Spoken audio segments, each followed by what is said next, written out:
welcome to Straight Out of Starfield, a Bethesda game podcast.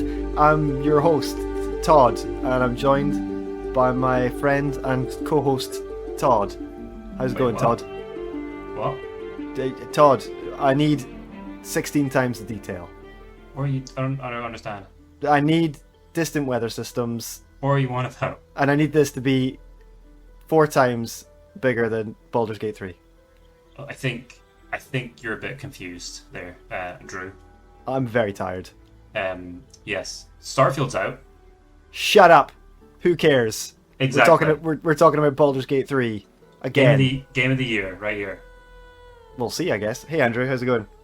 Welcome to Straight Out of Avernus, Oh yeah, a Baldur's Gate 3 podcast. yeah. Starfield's come out. Are you going to play it? It's on Xbox Game Pass, so yes, I will eventually, because I don't have to actually purchase the game. I'm sure Todd's going to love that.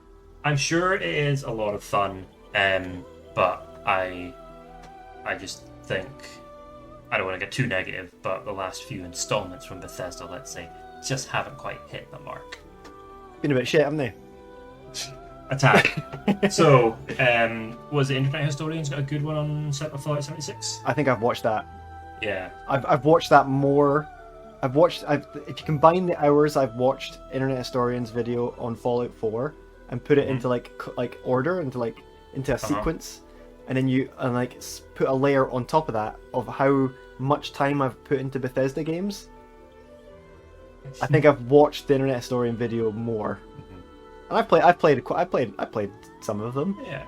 I did a lot of them, and they're fun. They're good. But they're just not. It's not a bug. It's a feature. There is a level of charm in the Bethesda jank. I'm not here to tell you, listener, that if you're excited about Starfield, that you're wrong. Go ahead, play it, enjoy it. I'm looking forward to playing it and seeing what it's like. I'm just not excited. I haven't been excited about a game, apart from Baldur's Gate 3, for a long time. It's true. The levels of my enthusiasm for nearly everything in life is gone. Everything sucks now, but Baldur's Gate has restored a little bit of that. What were you more excited for, Baldur's Gate 3 or your oldest first day of school? Oh, my first child's first day of school? Mm-hmm. I mean, I didn't go, so... You were at home. I wasn't allowed to go in, so it was kind of like, I can't really build up that much excitement for this. There's been some talk. There's been some patches. There's been some updates. There's been some news. A lot more moaning. I think a lot of moaning is what you said last time. A lot more moaning. Some more moaning? Who's moaning? Some more moaning. Oh, just people who have finished the game, and I think ever since Mass Effect 3. Oh yeah, here we go. People just don't like endings. Who does like endings? It's just that no one's ever satisfying. I mean, I've not finished it. You've not finished it. Nope. I have heard things too, and I'm not overly worried, because sometimes it's not about the ending, Andrew. It's the journey. Exactly. It's the friends you made along the way.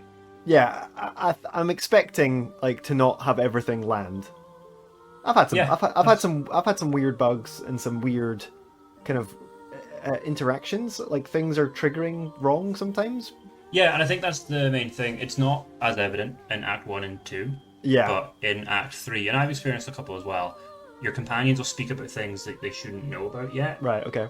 Or they'll mention things that you haven't done, but act as if you have done it. Oh, that's weird. Okay. So I think just because Act 3 it's huge. I have a feeling that they put I wouldn't say put most of their effort into Act 1 and 2, but I reckon that they probably, if you were to look at the schedule, yeah, Act 1 and 2 probably got a bit more love. I think that's this kind of thing, these kind of bugs are to be expected, I think, in a game this big, because you've got all those different permutations of... Wrong. I expect nothing but the perfection. Do you think fucking Rockstar would allow this? No, because they dedicate an entire team to horse testicles. I think it was just one dude. Some foreign dude. I'm pretty sure they didn't even ask for it. He just brought it in. Did he get credited? Or I'm pretty sure he was just like, guy. No, I think they just like looked over his shoulder, and he was like, "Oh no, Dave, what are you doing? He's like, no. I'm working on this feature. Trust me, it'll be good." Yeah. Fans will love it. No, yeah. I think you're right. There's. I'm kind of almost expecting there to be some jank, and I'm okay with it because I'm having the best time playing a video game. Yes, like I would even with that, I'd say it's a 10 out of 10 for me. Yeah. It's fantastic. However, um, they've already come out with 2 big patches, right? yeah, they've done patch 1 and 2 already. I think since we last spoke, they've had patch 1, they've had patch 2. They know. They know these things exist, and they know there's going to be bugs. They probably knew about some of them before. They're working on it. But I think one of the main ones was people were, and this is maybe a little bit spoilery for Act 3, but I'll try and make it as vague as possible. There's a certain character who gets a very unsatisfying ending to their story, and I think a lot of people picked up on that and were a bit like, oh, that's a bit shit that you basically have 2 choices for this person and both of them are rubbish. Oh, okay.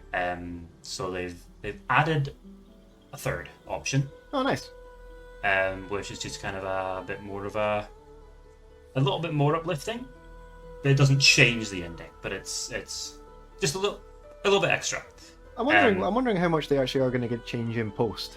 He put a tweet earlier about getting voice actors back in the booth. I was just about to ask, do you think they're going to bring voice actors back in? Yeah, so they're bringing some people back to record some new lines, or just get new takes on existing lines, something like that. Sky's the limit. Yeah, so I think they are going to be putting in a lot of work to add things and make it better, even though it is, with all those issues, it's practically perfect. It's very, very, very good. Very. It's like S tier gameage. So yeah, you've got a little bit of a bonus ending, I suppose, for a certain character. They have added a brand new feature, which would be very useful for people playing multiplayer, co-op. Yes. Wither's Wardrobe of Wayward Friends. You heard of it? I have, yeah. So if you're playing in a co-op game, like we have been on our stream, thanks for tuning in, those who did, to our stream. Oh yeah, thanks everybody. Yeah. The podcast can continue. It can, because we actually had more than one person show up, so that's good. Cannot believe it. We had people chatting, which was fun. Yeah, I've never had that happen before. Had some interaction, which was good. But yes, Wither's Wardrobe of Wayward Friends. You're playing in a co-op game, but you want to continue on yourself or introduce a new friend into it, and you don't want your other friend's party member, just their character, just hanging about. You can stick them in a cupboard. Nice. Stick them in a cupboard, and then they just stay there until you're ready to bring them back out. That's what I do with all my friends. So yeah, so that's maybe one of the main features they've added. I've heard it's kind of new content, I suppose. I've heard they're going to be bringing in like changing cosmetics, like kind of like not change your race, but change how you look. Or has that not been added yet? It's not been added yet, but I think there's talk about them doing so. I hope so. It seems like it should be. I mean, they've got it in Divinity: Original Sin 2. Okay, there's a complete respec for your how you look. So I think that's coming. I don't imagine it would be a difficult ad. Nah. Just have something in camp. A mirror in camp you can go to and you change how you look. There you go. Yeah. We did it. Hire us. Hire us. We fixed it. Fixed the problem. They've added some more. You'll like this. They've added some more inventory management tools. Yes. You can now filter your items, your magic items, by rarity as well. Oh! One thing that bugs me when I'm working through spell scrolls, be like, what spell do I want Gale to learn next? Yeah. Is that you can't filter them by rarity. So you've got your level 5 scroll sitting in the middle with 2 level 2 scrolls next to it. It's annoying to look at. Sorted. They've added item rarity filters to the inventory, which is great. I would love, right, Larry, listen up. I would love it if I could change the names of my boxes in camp. Oh, that's a good shout. Yes, I'd love that, that'd be- because then I could be like, this is Astarion's box, and this is Shadow Heart's box, for the things I That'd be kind of great. keep for them, but may want to like swap in and out. And also, I'd love a camp chest search button. For out and about in the wilderness. Well, no, in the camp chest. Oh I yeah. want to be able to search that thing because I thought I'd lost something. Yeah. Because I told you that I accidentally sold a quest item, Yep. and then I had to like do some like bloody detective work to find it again, and then it happened. I thought it happened again, and I spent like a good hour trying to figure out where it was, but it was in the chest. I just couldn't find it. That is quite interesting that you like some games block you getting rid of quest items. Yeah. But in this one you can just sell stuff that's quite important. Yeah. Because there's another way to figure out the problem. And yes, and I got, Yeah. and we might talk about this another time, but I got in a situation where I was stuck because I goofed Interesting. and didn't. Oh, you did. You told me about that, but you figured it out. And I figured it out, and it took me Yeah. a while, but I was like, I did it, and I wasn't happy that I'd achieved it. I was still miffed, but I was like, oh well, I can work around a problem if Yeah. something comes up. Because I think you had to exploit something a little bit. Not quite, but I had to find a route, if that makes Mhm, sense, and I yeah. had to like figure out like how to use QuickTime. No, not QuickTime. The Mhm. turn-based mode to get me through a situation. That's They've good. done a lot. They've done a lot of fixes for bugs and crashes. Yes. Squash those bugs. Here's one for which is it's amazing how people figure this out and that becomes a bug. Yes. So you know when you have someone in your party and they get shoved off a cliff and they Yes. die and their little Yes. soul echo appears. Yes. So you can revive them. That soul echo does not appear if you have a party member that dies, you put them in a container, like a box, and then throw the box off a cliff. What? How people figured that out, I have no idea. So I've never actually had picked up a Soul Echo. I think it's just you can target it with Revivify. That's how it does. So Oh, it's right, if I a party see. member dies next to you, you put them in a box and throw the box off a cliff. The soul echo doesn't appear, and they are permadead. Interesting. Unless you go speak to Withers, I think. So So fix that. they fixed that. The soul Good. echo appears if you put a dead person in a box and throw them off a cliff. Good. Because that's I apparently mean, something that people sounded like that was a discovered. big problem that was coming up a lot for a lot of people. Oh yeah, game breaking. More fixes, more improvements in performance and optimization. Are they still allowing the I will bear top rope jump? I think so. Yes, I think they Yes. I've not played with that yet, but I will. are. No, not yet. I don't take Halcyon and Jaheira with me too much as my druids. Although I did have Halcyon with me recently as a level 10 and turned him into an elemental, which was Ooh. a lot of fun. Okay. That's Um, spoilers. Yes, level 10 druids. If you're Path of the Moon, Circle of the Moon, you can turn into elementals. It's pretty cool. Sure you can. That's no secret. I mean, it just sounds as that if they're, it's just good to know that they didn't just chuck it out and they're like, right, bye boys, on to the next thing. Yeah, no, absolutely. But So they're- there's some fixes. There's some little things you'll notice. One of the things I noticed is that when you go into your inventory and you select the gloves part of your character to see what other gloves you have available in all of your inventories, Yes. they made it a bit more obvious what is already equipped by someone else, That's good. which is handy. I think it used to be like a letter E, but sometimes isn't always visible. So now you use it's like a blue helmet, I think. Oh, good. That's So you can just, see that it's equipped, which is nice. I mean, now it's a 10 out of 10 game. What we talk about this week? What's our plan? What's our big? Or is there? There cannot be more. There cannot be more. Oh, there fixes. is lots. If you get a chance, I'm not going to go through it all. Go and read the community update for patch 2. There's so much. They've made it more obvious if you're on low health at the start of your turn in combat, which I noticed. Oh yeah, I you get noticed that too. Everything gets dark. Everything gets a bit darker. Yeah, which is that. quite useful. Much wow. Much Great wow. job. So yeah, So yeah, so what else are we gonna talk about? We're not just gonna talk about bugs. What are we here to talk about today? What's our agenda? So today we are, and I'll preface this by saying, full spoilers for Act 1. Yes. That's your one and only warning. Turn back now. You can listen. You can go back and just listen to us talk about the bug report. Yeah. Because because I think since our last podcast, I have finally left Act 1. You finally left Act 1. I'm still in the early stages of Act 3. There's just so much to do. But yeah, full spoilers for Act 1. We are going to just kind of, I guess, go a walk through, I suppose, is the best way to describe it. Yeah, we're gonna jump in a little like tour buggy. Yeah.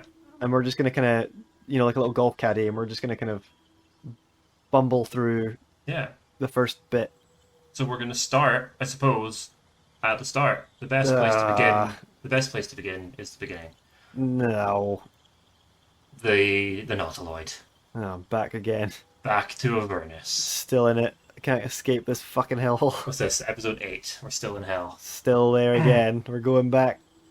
I mean, I don't think there's too much to say on this, other than they've changed a little bit. There's a little new fighting area for you to fight some imps. That was a huge, just like, sigh of relief playing it through the first time. Just going like, I don't have to do the whole deck again, because the deck bit was the bit I disliked the most. Like with the cutscene that came in, there was a lot more fights. I felt in the the early access. You got in a lot more combat, and it just took ages.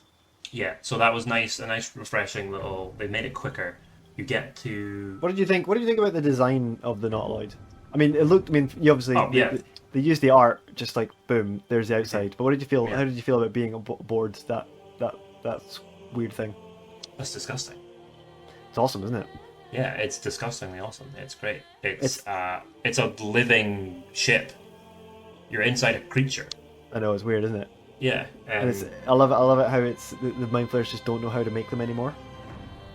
Yeah, that's a good bit of lore. I think the lore is that they've kind of lost that technology. It's like they don't know. So it's impressive that they are using one.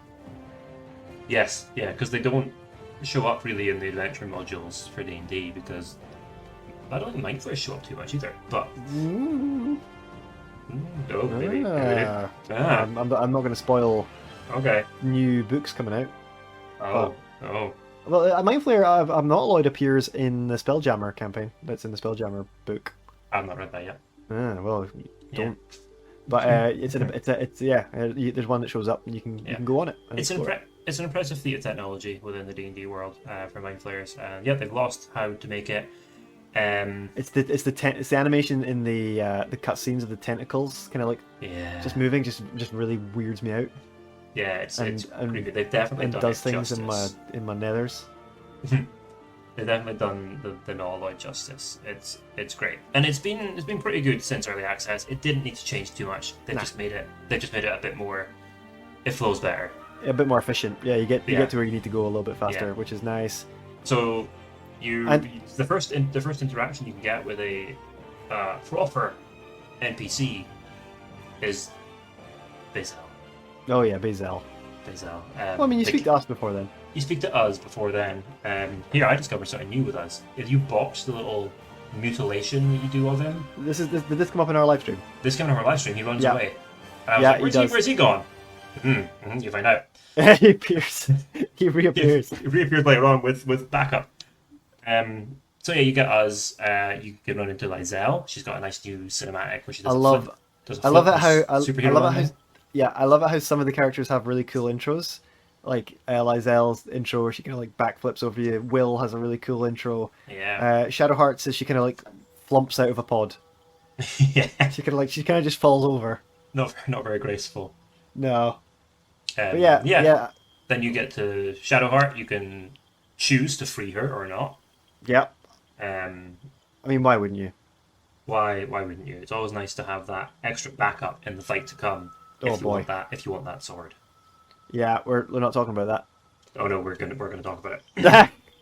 Then you get to the helm finally, and the mind flayer there is fighting a Cambion. Is it? I think it is a Cambion. Yeah, I think that was something as a D&D fan, like the first time as in early access, like getting into that fight.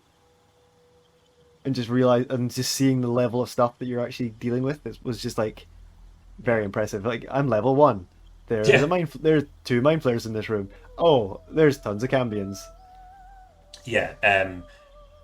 So yeah, and you can go and help the Mind Flayer, kill the Cambion, and you can get his fiery sword, which It's a beast. for the first few levels is very powerful. It's a beast. Great weapon. Is it 2d6 fire damage?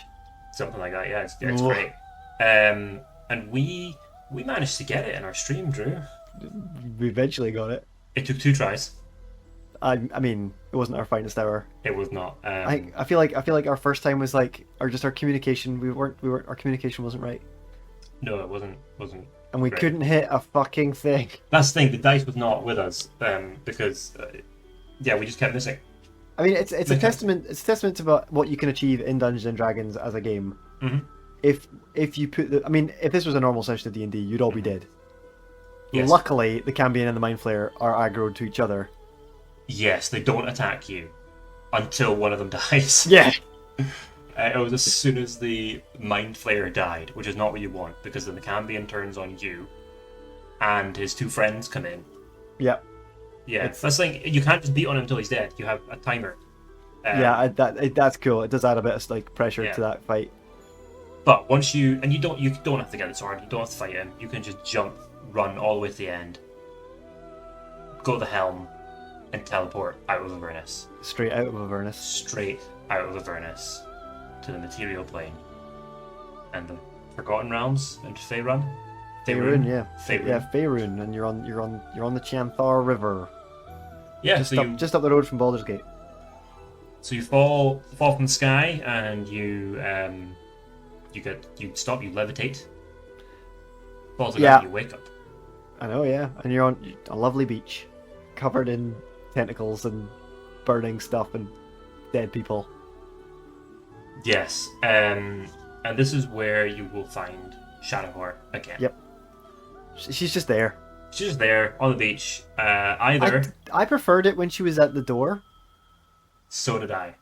In the early access, if you never played it, you found her further up the beach. She was like at the door of the temple that it's locked, and I felt that was a better introduction to her and to you. Yeah, you can still get that introduction, but to get it, you have to not save her from her pod. Ah, right. I always save her. Yeah, and so when you save her, she wakes up next to you, basically. Ah, okay. So from the beach, you go meet Shadowheart. She tells you her name is Shadowheart, and you're kind of like, that's a weird name. It's grown on me a lot. Yeah, you can meet Shadowheart, and then you can fight some intellect devourers together. Another little kind of combat to show you just how deadly these things can be. They can kick your ass. They can, yeah. So you have to, use your wits, get up high. But it's in terms of like a tutorial stage, which I suppose you're still kind of in the tutorial stage at this stage. Yeah, That's a great encounter because if you stealth it and you plan what you're gonna do, you can take them out no problem. yes, absolutely no problem. But if you just walk right in, the game kind of punishes you for that and for not really thinking about it properly. If you Yeah. just walk in, because the intellect devourers, they're beasts. They're really hard hitters. Mm-hmm. So it's good to get some distance, get a couple of rounds in before they finally get to you, because you could probably kill them.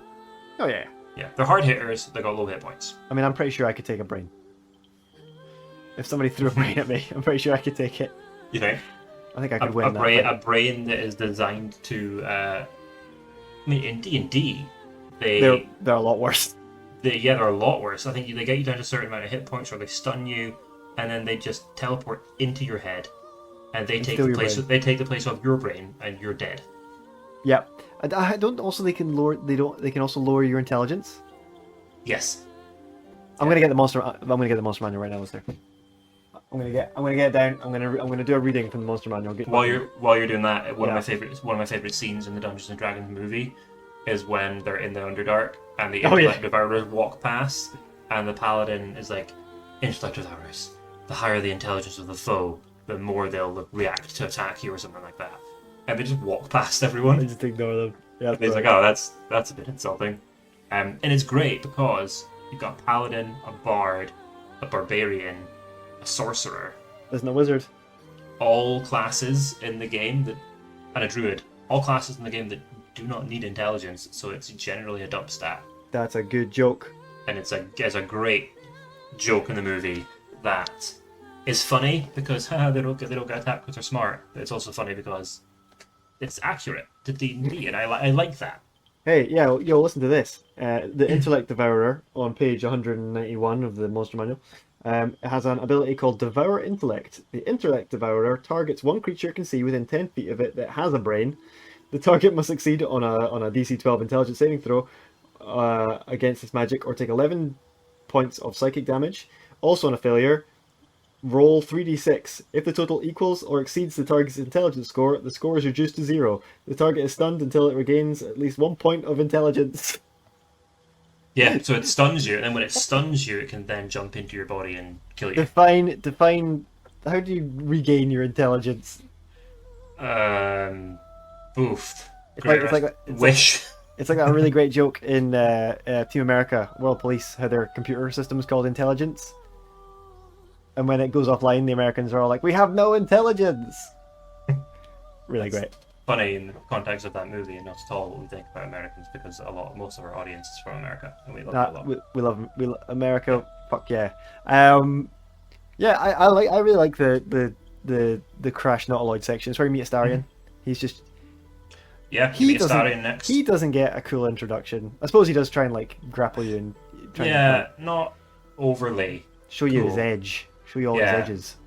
He kind of ambushes you, tries to grab you, wrestles you to the ground, and you've just got that weird interaction of you two rolling in the dirt together. Yeah, it goes on far too long. It does. But then you can break free, convince him that you're on his side. You're in this together. He's got a parasite in his head. You've got a parasite in your head.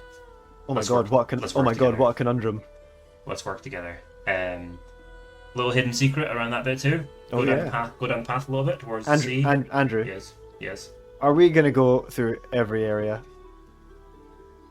Yes. In great detail. But again, this is I think one of the things that, because you're still in the tutorial level of the game, it's teaching you about exploration, and it's rewarding you for exploration.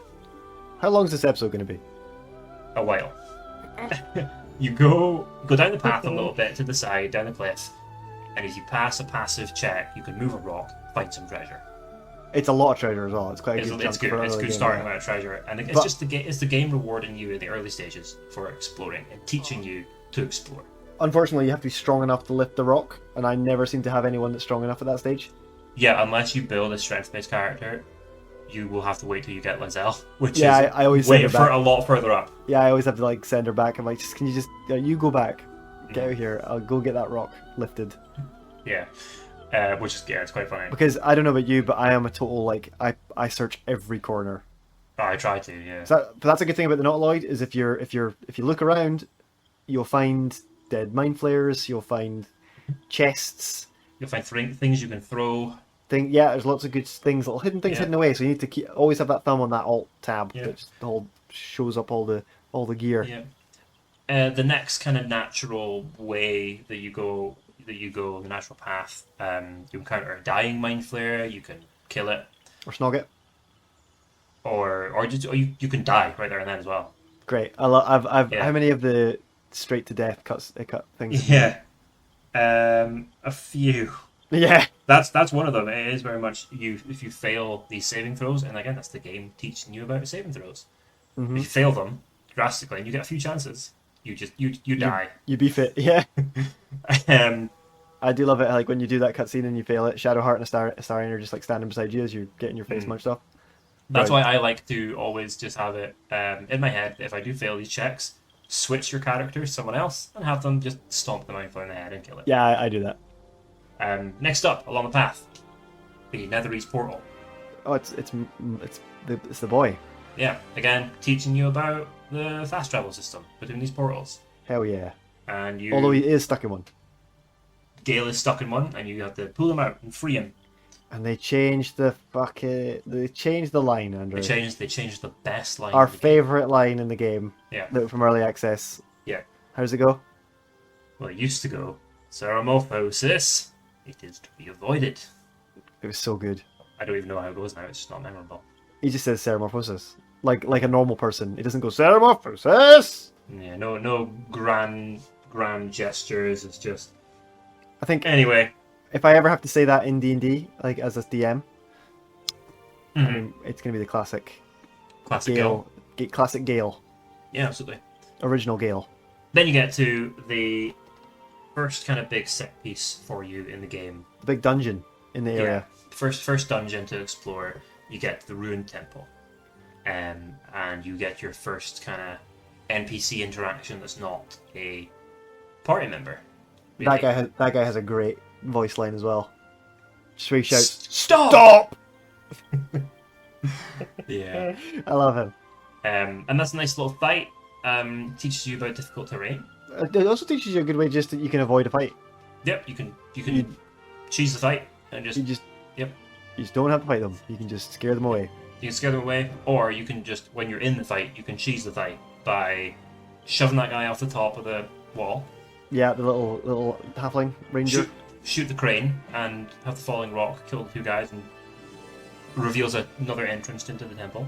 It does, but that's the thing also about this game is that like if that's what you choose to do, if that's your choice, you can make things harder for yourself. Because doing that alerts the rest of the gang who are raiding the temple. It can alert the gang inside, yeah. Which is cool. Which is such a cool little twisty twist to that fight. Because if you don't do that, if you scare them off, then entering the temple you have that kind of sneaky element. You can sneak through, but if you cause a big ruckus, they're all ready for you when you go down there. Yeah, they're already having a look around for you. Then you can go into the ruined temple itself. Yes. In the ruined temple, you will find first off, straight away, there's going to be one guy who's going to fight you. Oh, you're dead. And he dies really quickly. Yeah, he's not very good. No, it's 1 against 4. It's not fair. Yeah, I do really like the aesthetic of the temple. How you don't really know which god it belongs to. Yeah, until you get further in. Yeah, until you get a lot further in. But the initial stages where like you get that really good party dialogue where they're kind of like, no, there's nobody worshipping here, or worshippers with no god or something like that. You just don't really know what's going on, and then there's like it's slowly kind of revealed to you as you explore. Yeah, I think there is like context clues and stuff, and I think if you are a D&D player and you go deep into some of the books that are there, the plaques that you can read, you can probably figure it out. Yeah, there's a great one. There's a really great little kind of not Easter egg, but if you go into one of the side chambers in that temple, you can find some books that give you more more context clues, but also like more kind of skill checks that you can do. And it says it's like a list of names of gods, and it's like a big chunk of lore about the thing called the Sundering and the Second Sundering, where all the gods were basically lost all their powers, but then were brought back as gods. Yeah. So they had a bit of a clear out, and it says like the last 3 names on that list are you can't read them properly. Yeah, you can't read the last 3 names of these dead gods. Yeah, the three dead. That's what they're called, right? This trio of not alive lads. The trio of unalived deities. Yeah, and it's like, who could that be? They should include them. The trio of unalived deities. They'd be interesting. Well, I don't think I think as of lore as it stands at this point, they are not gods. Were not. Yeah, that's referenced later on. They're demigods. Yeah, so it's like they didn't get when they had the big god clear out and then brought all the ones they liked back in. They kind of went maybe not these. Maybe not those 3. Maybe not these guys. You guys aren't invited to the God Club. Yeah, sorry. Yeah, so there's another couple of fights in there. Again, the game's teaching you about things. It's teaching you about light. It's teaching you about environmental hazards. It's teaching you if you push buttons willy nilly, things might happen. Dead things can rise up and attack you. Yeah. The Ruined Temple. It is a temple to Jurgal, which your party will comment on if you pass these passive checks. Jurgal's a really cool god. He's a very interesting god. I like him a lot, and he's a very close connection to the trio of unalived deities. The trio of unalived lads, yeah. And I think when we played it together, you whiffed past loot, man. You were stressing me out. Because I've done it so many times. I know, but like every time you're a loot goblin. I'm a bit. I'll maybe have to talk about this in another. This is gonna be a long episode, but I sometimes try and play the perfect playthrough through more than once. In certain games, so I'll maybe go and play this again as the exact same character that I've played it through as before. Oh, God. You know what I mean? I couldn't do that. I mean, I will. Like I've played, like right now I'm playing Sorcerer, Yeah. and I was like, oh, I think Gale would be a really interesting Origin character to play, but the spells are very similar. The gameplay would be the same. So in our stream, I'm a monk, and in my Dark Urge, I'm a ranger because I just want to play something different And every time. I want to do that, but I think I like a certain like archetype, like character. I like charisma. I like being able to talk I like avoiding fights if I can, and still get the loot. Yeah. But yeah, but that's my thing is if I know where the thing is, I'm gonna pick it up every time. I'm gonna spend another fucking hour in inventory management trying to sort through that stuff. It's an obsession. A little tip for anyone going into this temple who hasn't played it yet, if you do want to know, when you get into the big room with all the skeletons and the sarcophagus that has the key that you need to get into the next bit. Yeah, well you do the trap first, don't you? Yeah, there's a trap. Yeah, you go there, you do the trap first. Again, that's teaching you about traps. Cool spear. Cover the traps with urns. There you go. There you go. The vents with urns. Sorted. That's how you deal with all traps. I could get into a pyramid. They have changed that bit since early access, though. Have they? Because you never used to be able to disarm the trap on the sarcophagus, and now you can. So the trap just doesn't trigger. That's good. Because if it does trigger, it's a bitch of a trap to deal with. I've been in an area recently where there was a lot of traps. Sure, yeah, I know what you're on about. And I did a lot of disarming because when your party are kind of running around and you're moving your character around, they just run into shit. They trigger traps all the time.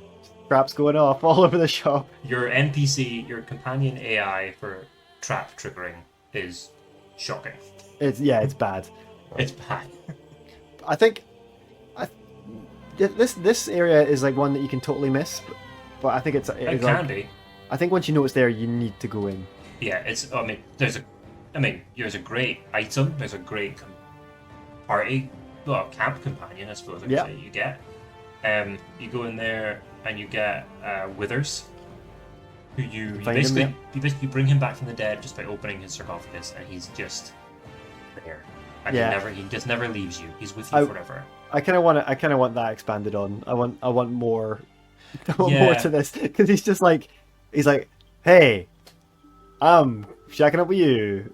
Yeah, he's like, I'm gonna come to your camp. By the way, give me money. I'll bring back your party members. Give me money. I'll let you respec. And you're kind of like, why? Like, who is this guy? Who is he? Who is the? I want to know. I want to get to know the man behind the withers. Yeah, and you get a very useful item, the amulet. It's an amazing item, yeah. The amulet of Speak with Dead, which I use all the time. Oh yeah. It's great. It's always in my inventory somewhere. Yeah, and you don't have to always have it on. If you find a better amulet later on, fine, equip that, or give that one to someone else. Just keep it handy.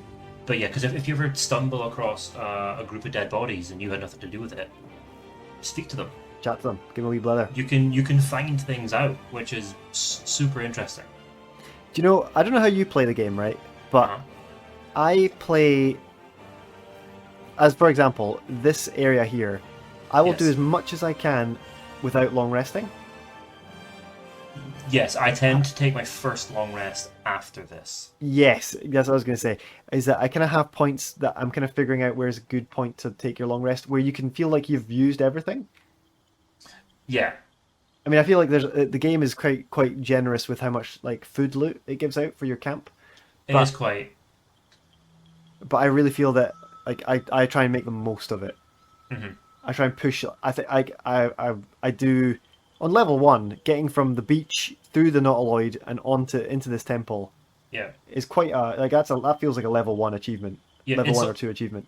It's a lot, and you probably will go through most of your resources when you're done with this temple. Yeah, you get level 2 very quickly. Pretty much, either as soon as you're off the nautalloid or as soon as you deal with the intellect dividers, you'll get to level 2.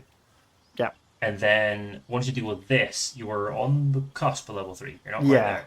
It feels like the right time to take it. It does feel the right time. Yeah, I would advise everyone who's playing it, get this bit done.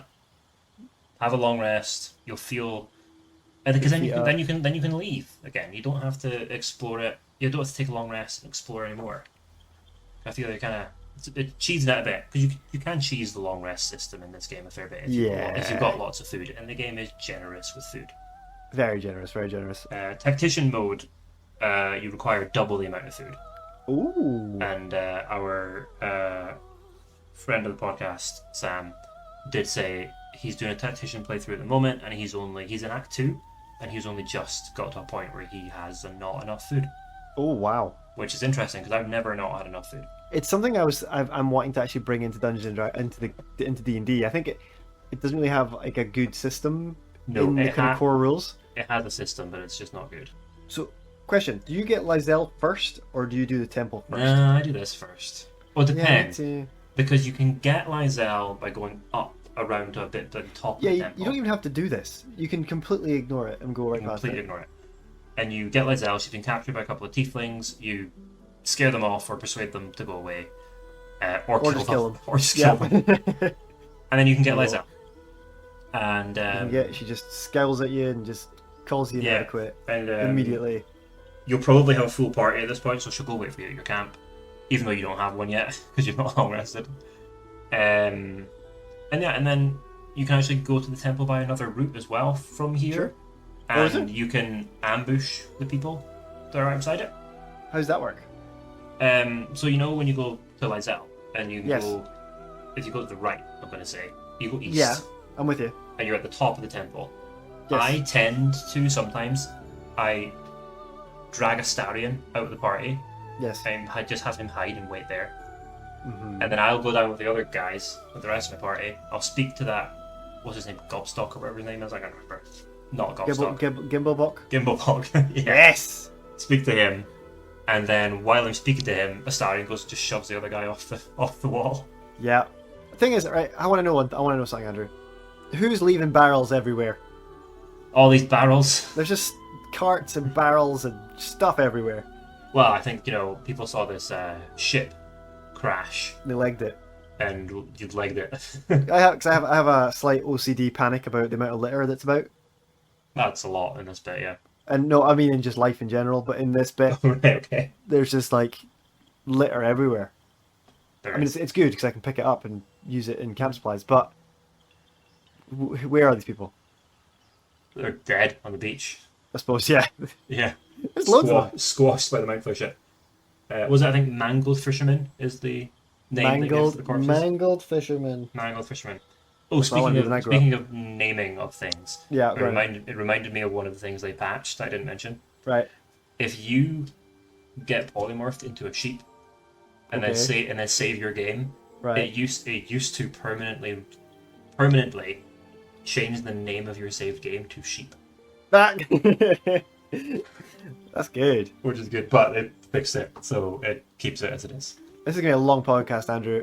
Where are we It going is. next? Where's Where's our next? buggy? Where's our Well, buggy cart going next? We'll go to where I think you might want to take your next long rest, just because it feels natural. We're going to go to a nice little Druid Grove where nothing can go wrong. This is if you're playing like a good playthrough too. Because I mean, I think when I do playthrough in my next playthrough, I think I'm going to skip the Druid Grove completely. Completely, you can as well. Yeah, because it's a huge area Yeah. with a lot to do in it. You can sink a lot of time just in the Druid Grove before even getting quests. There's a lot to do here. There's so many people to speak to, traders to buy stuff off of. There's a lot of things that will come up later, like a lot of things that will return and have ramifications for you in the future if you deal with it. So I'm just curious to know what would happen if I just walk past it. I don't know if you can just walk past it immediately, because I think to get just the way that the map's laid out, I think you do need to go past it, which will trigger the cutscene. Maybe I'm gonna try. It's something to try and figure out. I'm gonna try and avoid it because I mean it's a cool area and there's like I guess we're gonna touch on this next. So much stuff, but So much stuff. if I could just like if I'm not like I'm in a rush, but if I'm just like want to do something different, like I might just skip all of this because it's huge. It's massive, and you get a big fight to introduce you to it. It's a great fight. It's a fantastic fight, and again, it's then, I suppose, teaching you about allies in fights Sure. as well. It's kind of an unwritten rule of Dungeons and Dragons that there will always be a goblin encounter at the start of the campaign. Yeah, very low levels. There's going to be a goblin encounter. You get lots of goblins, and you get a very cool cinematic moment with Will, everyone's favourite warlock. I like Will a lot now. He's Will's great. He's a good boy. He is a good boy, and he comes running down in a nice little cinematic, stabs the goblin, and just looks really cool doing it. He uses like all his spell slots in the cutscene. What a noob. Yeah. But yeah, it's a really cool fight. You learn some things about the Druid Grove, and then you can go into the Druid Grove, which is your first, I don't know, hub, I suppose. Yeah, it's kind of like your first, almost like settlement, like yeah, city. Yeah. I suppose it is a settlement, and you Yeah. learn the whole thing about the kind of the problems of the tieflings who have been booted out of Elturel. You learn that the druids who Yeah. run this grove are kind of they've taken them in, but they're not all too jazzed about it. Yeah. And And you the find out the reason why, because tensions are high. yeah, you find out the reason why the Druids aren't really a massive supporter of these tieflings being here, because their archdruid Halsin's been captured He's gone missing. Yeah. by some goblins, or he's gone missing when some adventurer went out with him to look for the goblins, and he's not come back. So archdruid Kaga has taken over, and you hear people talking about Kaga before you actually meet her. Yeah. And she's trying to oust them. They're doing a spell that's going to seal off the grove. Interestingly enough, Oh. I saw on Reddit, I've not actually seen it in like YouTube or gameplay or anything like that yet. Yeah. If you do enough long rests, the grove will seal off, Oh wow! which I thought was super interesting. I need to test that. So you can lose everything here just by doing a bunch of. I think someone said it takes about maybe 7 long rests, which doesn't seem like a lot. Interesting. And the grove will seal off, which I mean- is super interesting. That is interesting. I mean, I need to see that in action. Yeah. But yeah, so what do you usually go and do here first? What's like your first port of call?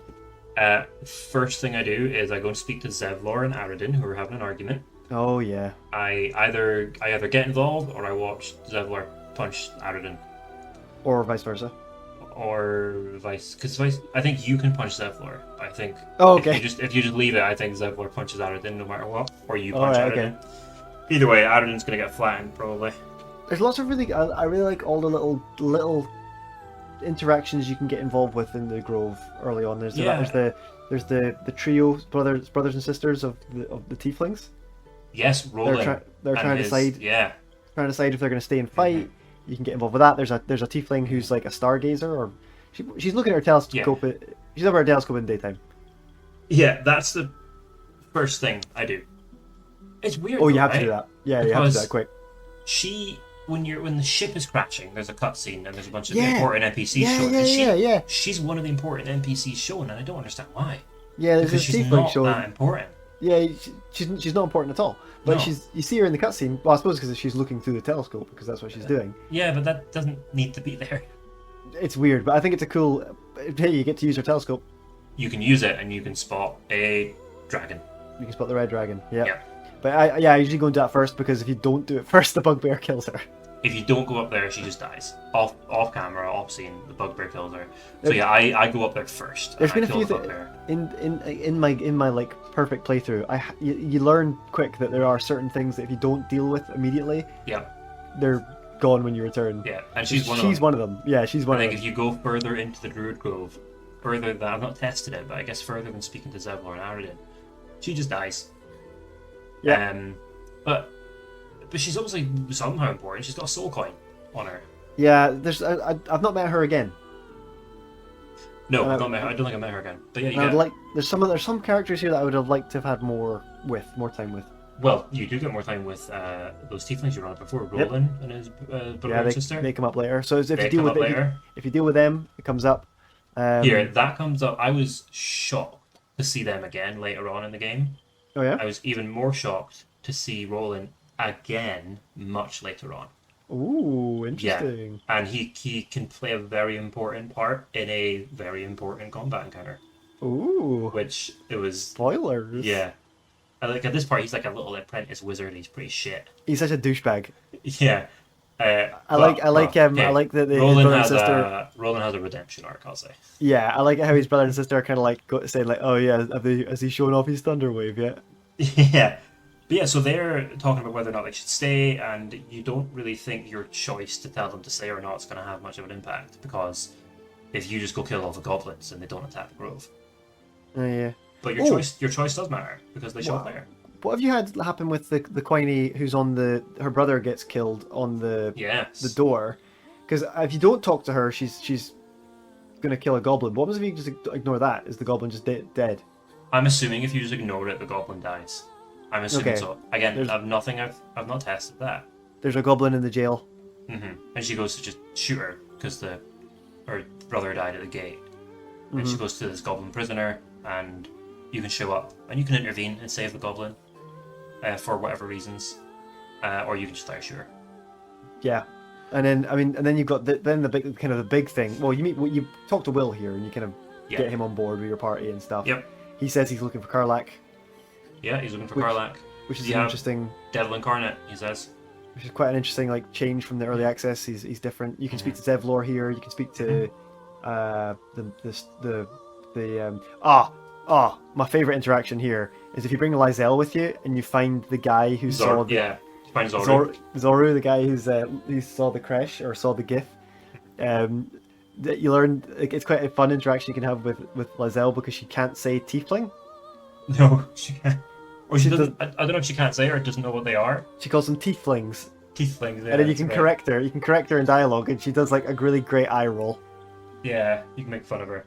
I love that. That was the moment in my Dark Urge playthrough. I figured it out. That was the moment that she was like, "Oh yeah, I want to sleep with you."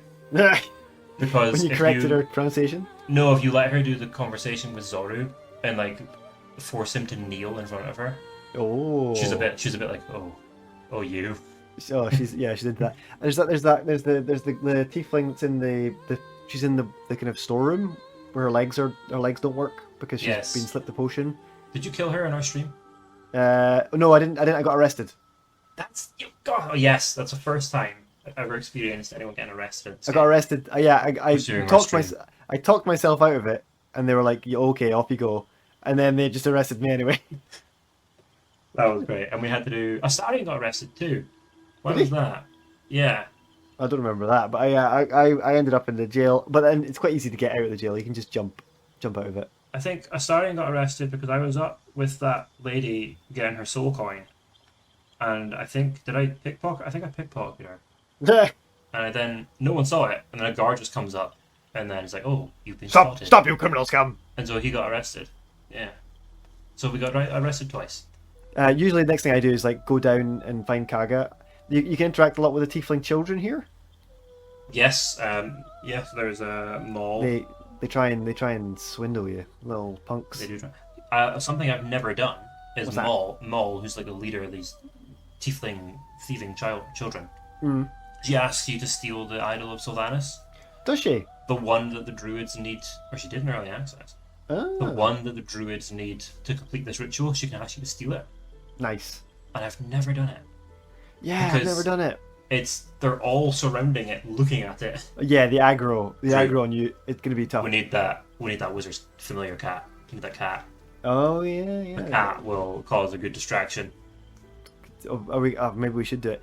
We'll try it. And then stream. We're gonna steal that idol. Is this part in the story where I think playing through early access is where I've done the most soft resets, the most save scumming, because you get child death straight up.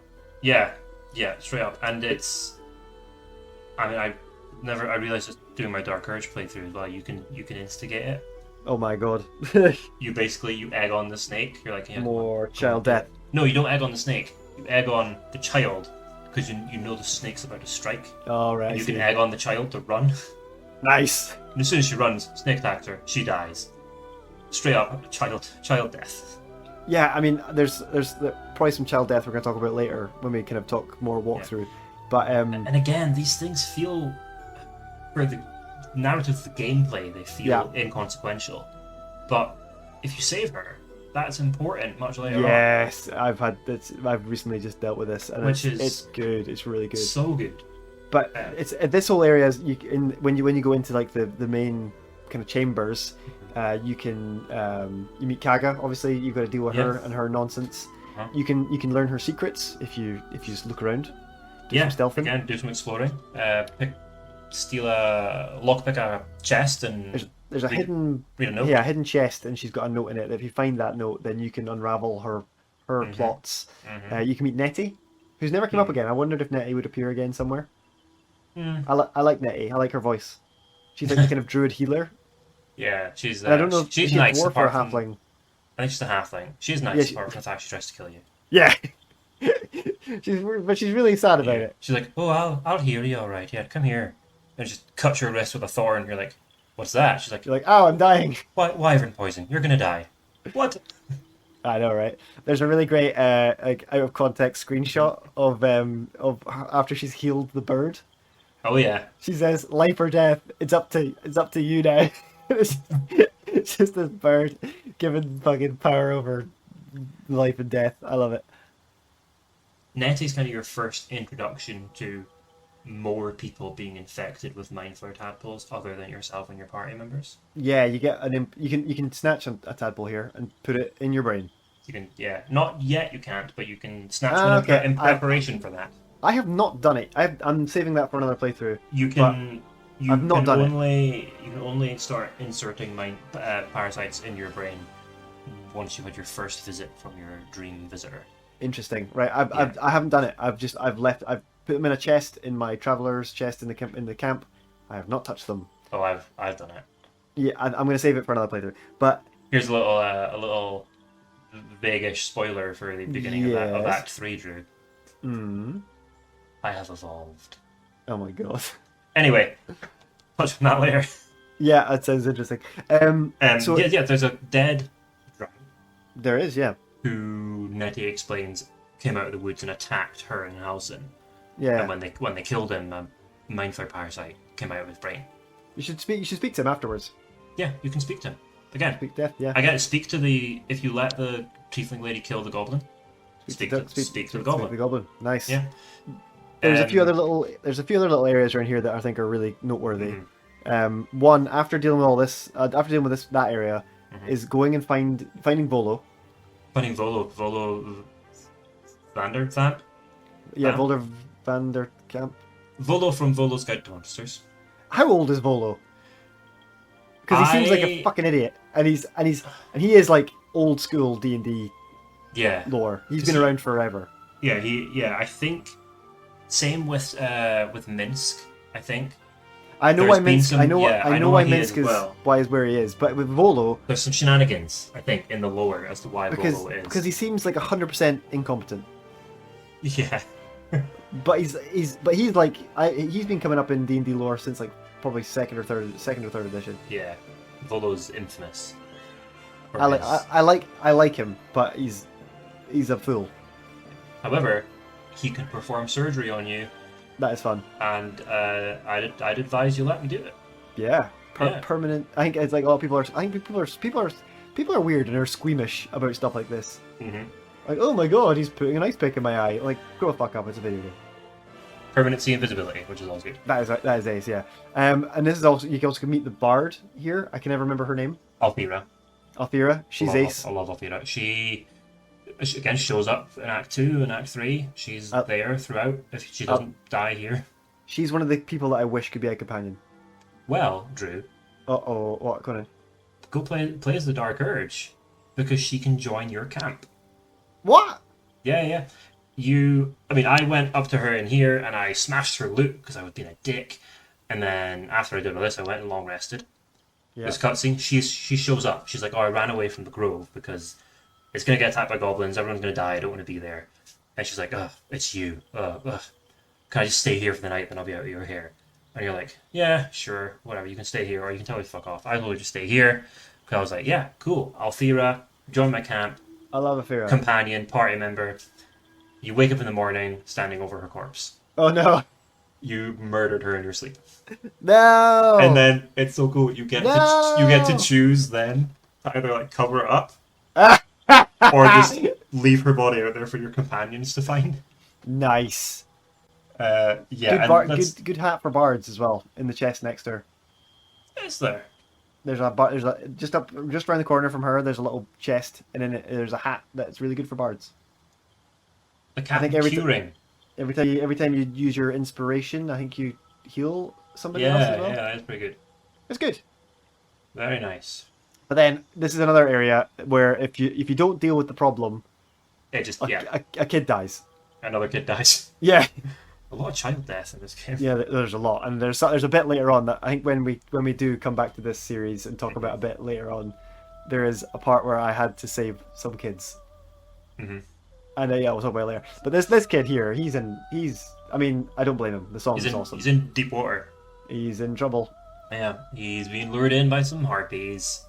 There's some naked top half harpies chilling. Unless you're streaming, then you have the hide genitals and hide cinematic nudity options on.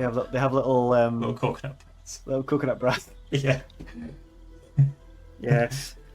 Anyway, yes, there's some harpies, and you can save him from the harpies. And if you do so, if you've seen Maul previously and pissed her off, she's a lot more She kind of receptive of you now. He kind of he goes and tells Maul that you're pretty cool, that you saved his life. Yeah, and then you can start trading with Maul, which is nice. Yeah. But there's some neat loot as well. Neat loot with the harpies. Yeah. Go right round the back, find their nest. That's why I think I've said to you, but I've also said to like my friend who is a game developer, is that it's not an open world game. No, not necessarily. No. There's stages, and some of them are really big, but it's just like little things where, like, if you just look around a corner, it's like I feel like some open world games they're so big, but there's nothing in them. And like this one, here's the harpies. They're like, okay, dealt with. Where did they come from? They have a nest right around the corner. They do, yeah. You find a nest. Go and find it. You find a necklace that lets you cast color spray, which is not great, but it's good to have. It's a spell. Yeah. You never know when you might need it. It might come up. Yeah.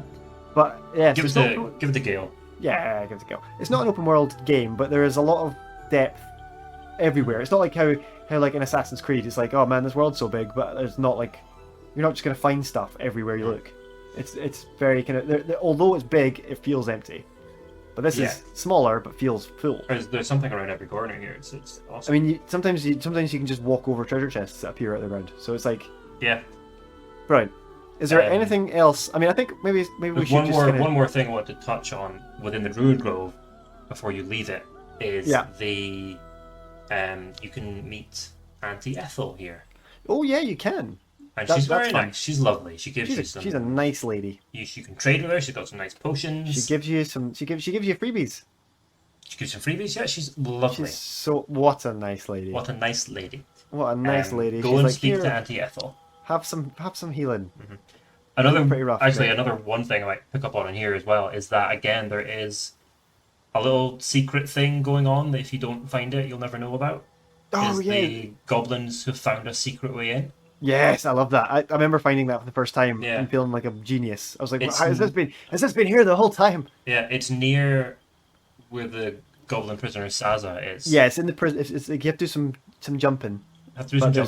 You find a little secret entrance, secret cave. And in it, there's some goblins that are finding a way in. They've snuck past everybody, and they're coming in. Yeah, and again, that bit of the game there kind of teaches you about traps that maybe aren't as obvious. Yeah, because there's little statues that shoot you. Yep. But yeah, you can. I don't think that is one of the things that if you don't deal with it, it happens. I think that just doesn't happen if you don't find it. Mm-hmm. At least I've not experienced it happening with me not finding it. I don't know if it has any ramifications, but it's just a nice little bit for extra loot, extra stuff. There is some loot there. There's like a chest you can find. Yeah. And a lot of scrolls are in there you can find that are useful. Yeah, but I think that is there's lots. There's a depressed bear down by the beach who I only found I like the depressed bear. Again, this is where speak with animals. Like speak with animals, speak with dead. Great spells. Oh yeah. Speak with animals comes in a lot because you can speak with. There's the bear that Volo's interviewing. Yep. And he's just kind of like, can you make this man go away?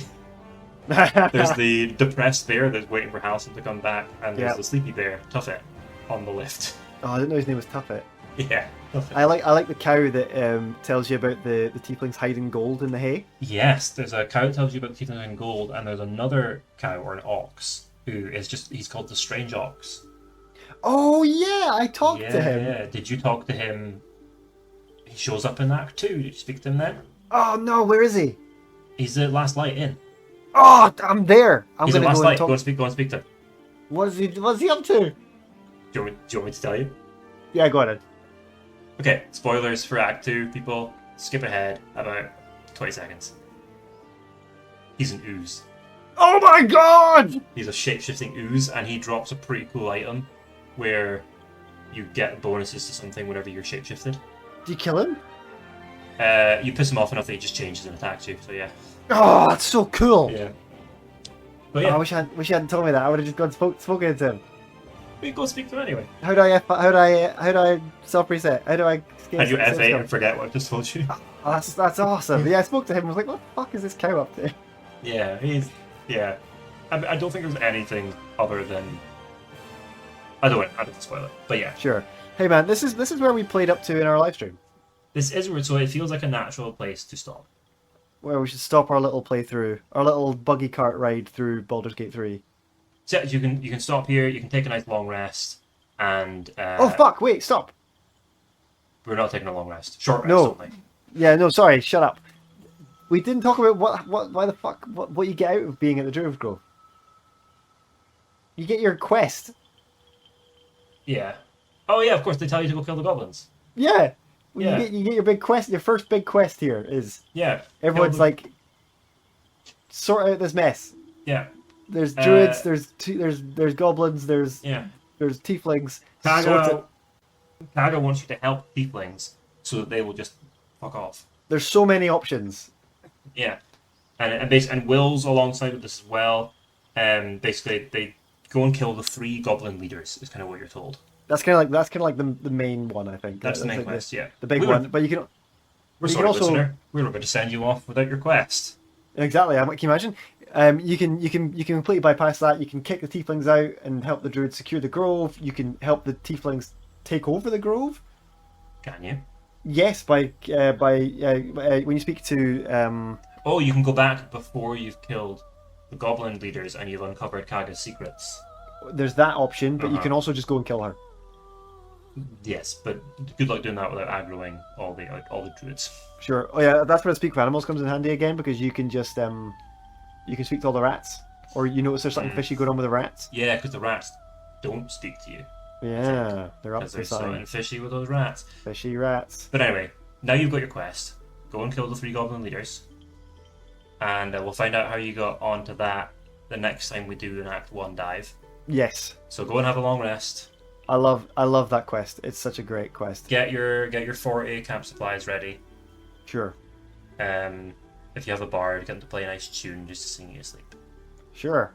And next time on Straight Out of Avernus, Yeah, we're going to be jumping into another lore episode, because I think the lore episode last week Drew was quite well received. People it went liked down it went down a storm. People liked it. It was good. My incompetent rambling. Yeah, it was Went no, it was down well. really good. I was actually, I think, on at least the Spotify comments that I saw, it's probably the one that got the most interaction, which Yeah, and very positive interaction as well, which is very I good. did it. So, Do you want to hear me talk about what are we calling them? the trio of unalive deities. Yeah, well, I'm going to talk about those Yeah. them lads. Yep. We're going to talk about the Dead 3 next time on Straight Out of Avernus. Wow. Thanks, Andrew, for for dropping me off. I'm going to take a rest now. No problem. Well, before you go, Drew, would you like Yo. to hear about our Lord and Savior social media? Ugh, go on in. We are available on YouTube, Spotify, Google Podcasts, Amazon Music as Straight Out of Avernus. On YouTube, I started posting some Dark Urge videos. You're working on an edit of our stream. Yeah, I'm working on it. I said I big air quotes on that. Yeah, it might be a while. There's Twitch. Hello, I'm jumping in right here after the fact, just to say that we are going to be streaming again on Thursday, 7th of September, 8 p.m. GMT on Twitch at Straight Out of Avernus. We'd love to see you all there. Back to the rest of the podcast. So we jump into our DMs there on Instagram or on TikTok, where we're Straight Out of Avernus as well. You can email us if you want to, straightoutofavernusbg3@gmail.com. I also, very recently, set up a Discord server. A couple of people have joined it and chatted away. So if you want to actually chat to us on Discord, we are Straight Out of Avernus on Discord. join it. I need to have a look into the settings and see if it's invite only or not. I don't think it is. I'll figure it out. So if you're trying to join and you can't, send me a message. I'm very Discord incompetent. What are we, Andrew? Because we're not Zoomers. We're not Gen X. We are millennials. Are we? Yeah, they get a bad rep, but that's what we are. We're millennials. I think we're the cusp because yeah. Hey, I was born in 91. I was born in the 80s, man. You're an 89 child? Yeah, I caught the best decade. Maybe you're not a millennial. By the skin of my teeth. Maybe you're not a millennial. I don't know. I am, and I don't like it because they get a bad rep. Oh well, never mind. Hey, thanks everybody for listening. I'm gonna go play Starfield. Nope. What? Oh yeah, I'm still. Yeah, I'm still. It's Bobby. Go on. Yeah, right. Okay, bye. Goodbye.